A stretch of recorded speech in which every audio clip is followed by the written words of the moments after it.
Hi friends, welcome back to our channel. Friends, మన channel cricket సంబంధించిన ప్రతి చిన్న అప్డేట్ మన ఛానల్లో రెగ్యులర్ వస్తుంటాయి. ఇంకా మన ఛానల్ని సబ్స్క్రైబ్ చేసుకోకపోతే ఫ్రెండ్స్ వెంటనే సబ్స్క్రైబ్ చేసుకోండి అండ్ పక్కన బెల్ ని యాక్టివేట్ చేసుకోండి. అండ్ అదే ఇంకా మా వీడియోని లైక్ చెప్తే ఫ్రెండ్స్ వెంటనే లైక్ చేసి మన వీడియోలకి తినిపిద్దాం. ఫ్రెండ్స్ తప్పకుండా లైక్ చేయండి. లైక్ చేసి మన వీడియో మార్కెట్కి ఫాస్ట్ రీచ్ అవుతుంది. ఇక ఐపీఎల్ 2025లో మ్యాచ్ నెంబర్ 65 వచ్చేసి ఆర్సీబీ వర్సెస్ ఎస్ఆర్హెచ్. ఈ మ్యాచ్ మాత్రం రెండు టీంలో కూడా చాలా ఇంపార్టెంట్ మ్యాచ్ అని చెప్పుకోవచ్చు.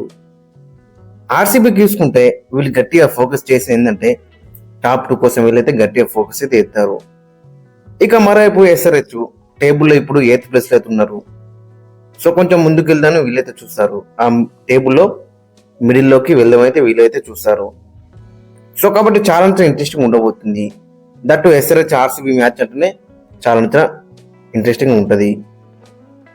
ఇక ఈ మ్యాచ్ వచ్చేసి అక్కడ లక్నోలో జరగబోతుంది. యాక్చువల్లీ ఈ మ్యాచ్ వచ్చేసి అక్కడ మరి చిన్న సమయంలో జరగలే.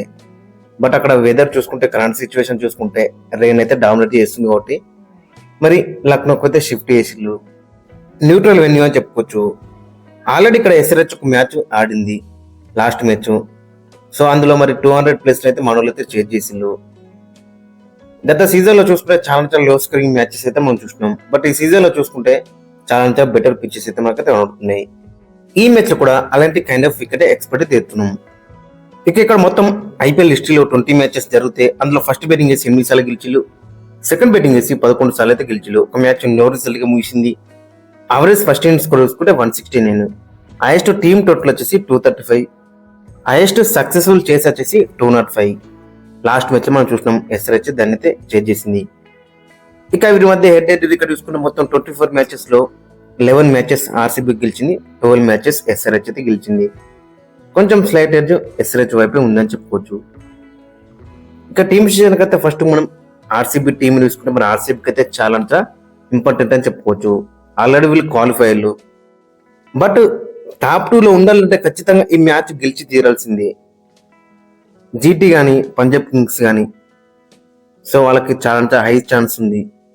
సో కాబట్టి మరి ఆర్సీబీ కూడా ఇక వీళ్ళకి 2 మ్యాచ్ మిగిలి ఉన్నాయి. ఆ 2 మ్యాచ్ గెలిస్తే ఖచ్చితంగా 100% వీళ్ళు టాప్ 2లో అయితే ఉంటారు. నెట్ రన్ రేట్ కూడా ప్లస్ లో అవుతుంది. అండ్ వీళ్ళకి చాలా గ్యాప్ కూడా వచ్చింది. సో కాబట్టి మరి ఇక్కడ ప్లేయర్స్ కూడా మరి ఏ విధంగా సహకరిస్తారనేది ఇంట్రెస్టింగ్ కనబడుతుంది. మరి ఫిల్ సాల్ట్ మరి ఇంజూర్ కారణంగా కొన్ని మ్యాచెస్ అయితే మిస్ అయ్యిండు. మరి ఇక్కడ ఏ విధంగా రాన్స్ అనేది ఇంట్రెస్టింగ్ కనబడుతుంది. ఇక విరాట్ కోహ్లీ చాలా రేట్ ఫామ్ లో అవుతున్నాడు. 500+ రన్స్ అయితే స్కోర్ చేసిండు. ఇక వీళ్ళకి నెంబర్ 3 అక్కడ మనం చూసుకుంటే మయాంక్ అగర్వాల్ ఆడే ఛాన్స్ అయితే ఎక్కువగా ఉంటుంది. ఇక తర్వాత కెప్టెన్ రజత్ పతిదార్. మరి రజత్ పతిదార్ కొంచెం డిసప్పాయింట్ చేసిండు. ఇనిషియల్ చూసుకుంటే చాలా బెటర్ అనిచిండు. బట్ సెకండ్ హాఫ్ లో మొత్తం టూ మచ్ డిసప్పాయింట్ చేసిండు. మరి ఇక్కడ ఏ విధంగా కంబ్యాక్ చేస్తున్నది ఇంట్రెస్టింగ్ కనబడుతుంది. ఇక తర్వాత వీళ్ళకి బ్యాటింగ్ లో చూసుకుంటే జితేష్ శర్మ దగ్గర కూడా చాలా క్రూషియల్ రన్స్ అయితే వచ్చాయని చెప్పుకోవచ్చు. ఇక తర్వాత వీళ్ళకి బ్యాటింగ్ లో చూసుకుంటే రొమేరో షెర్ఫర్డ్ ఉన్నాడు అండ్ టీమ్ డేవిడ్ ఉన్నాడు. చాలా మంచి ఫినిషర్స్ అని చెప్పుకోవచ్చు. ఇద్దరు కూడా చాలా డేంజరస్ ఫినిషర్స్ అని చెప్పుకోవచ్చు. ఇక తర్వాత వీళ్ళకి చూసుకుంటే అక్కడ కృణాల్ పాండ్యా ఉన్నాడు. ఒక్కరి పవర్ ప్లే వికెట్స్ పడితే మాత్రం ఖచ్చితంగా Krunal Pandya up the order కూడా వచ్చి ఆడే ఛాన్స్ అయితే ఎక్కువ ఆడుతుంది. ఓవరాల్ చూసుకుంటే బ్యాటింగ్ వచ్చేసి వీళ్ళకి డీప్ రక బ్యాటింగ్ అవుతుంది. అండ్ ఇద్దరు డేంజరస్ ఫినిషర్స్ కూడా మనకు ఆడుతున్నారు, టీమ్ డేవిడ్ అండ్ రొమేరో షెర్ఫర్డ్. ఇక బౌలింగ్ లో చూసుకుంటే జోస్ అజిలోడ్ చాలా బెటర్ గా బౌలింగ్ చేస్తున్నాడు ఈ సీజన్ లో. బట్ ఇతను కూడా ఇంజూర్ నుంచి అయితే కంబ్యాక్ అయితే చేస్తున్నాడు. మరి ఏ విధంగా రన్స్ అనేది ఇంట్రెస్టింగ్ కనబడుతుంది. ఇక తర్వాత వీళ్ళకి భువనేశ్వర్ కుమార్ మరి ఎస్ఆర్హెచ్ కి ఎగనెస్ట్ గా ఆడుతున్నాడు. మరి ఇతని దగ్గర నుంచి కూడా పర్ఫార్మెన్స్ ఏ విధంగా వస్తాడనేది ఇంట్రెస్టింగ్ కనబడుతుంది. అండ్ ఎస్డిఎల్ దగ్గర నుంచి కూడా క్రూషియల్ వికెట్లు అయితే చూసినాం ఈ సీజన్ లో. ఇక స్పిన్ లో కూడా కృణాల్ పాండ్యా చాలా కన్సిస్టెంట్ గా రాణిస్తున్నాడు. అండ్ శ్రేయస్ శర్మ కూడా వికెట్ రాకుండా కానీ ఎకనామికల్ స్పెల్స్ అయితే మనకైతే కనబడ్డాయి. సో ఓవరాల్ చూసుకుంటే బౌలింగ్ డిపార్ట్మెంట్ కూడా చాలా స్ట్రాంగ్ గా కనబడుతుంది.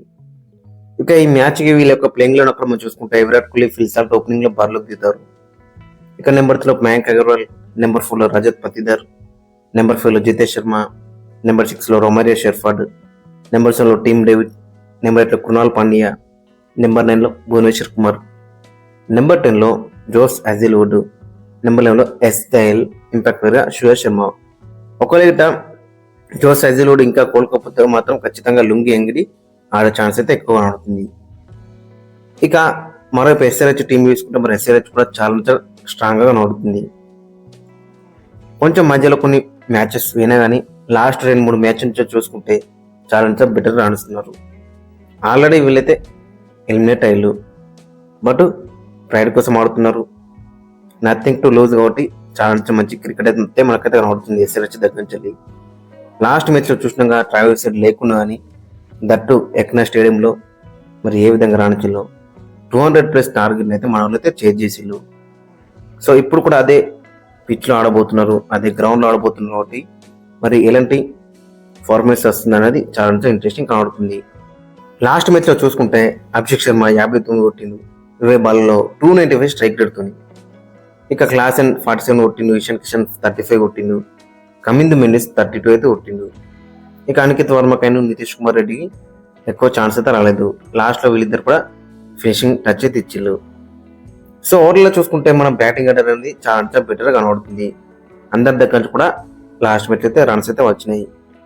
ఇక బౌలింగ్లో కూడా మన వాళ్ళు అయితే కొంచెం డిసప్పాయింట్ చేసినప్పుడు కూడా మరి చాలా బెటర్ రాణించాలని చెప్పుకోవచ్చు. ప్యాట్ కమిన్స్ 4 ఓవర్స్కి 34 రన్స్ ఇచ్చిండు. హర్ష దుబే 4 ఓవర్స్కి 44 రన్స్ ఒక వికెట్ తీసుకున్నాడు. హర్షల్ పటేల్ ఒక వికెట్ తీసుకున్నాడు. ఇషాన్ మలింగ 2 వికెట్ తీసుకున్నాడు.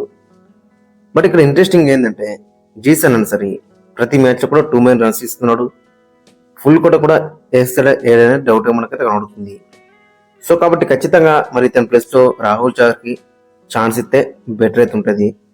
మరి ఇది ఒక మార్పు చేసే అవకాశం ఇది మనకి 100% అయితే కనబడుతుంది.